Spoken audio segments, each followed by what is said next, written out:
नमस्कार ओडिशा। आज हूँ नवेम्बर मास 8 तारिख शनिवार। आज पाणीपाग अपडेट आसी जाइछि। आसुछि डबल लघुचाप 14 और 19 तारिख रे हेबा संभावना। भिडियोटी शेष पर्यंत देखा मोर अनुरोध। जदि भल लगे गोटे लाइक गोटे सब्सक्राइब करने जमार भूलें। चलतु संपूर्ण खबर उपर नजर पकाइबा। पुणी ओडिशा को वर्षा संभावना।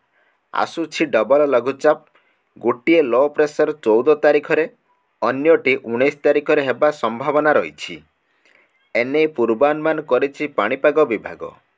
बात्या मंथा प्रभाव रे वर्तमान पूर्व केंद्रीय एवं तत्संलग्न उत्तर पूर्व बंगोपसागर रे एक घूर्णिबलय सक्रिय रही। यह 12 तारिख रे दक्षिण पूर्व बंगोपसागर रे पहुँचब। सेपटे टाइफोन कालामा एगिरी जहाँ फिलीपीन्स प्रभावित करिबो ताहार अवशिष्टांश बंगोपसागर रे अंडमान सागर अंचल को अग्रसर हेबो।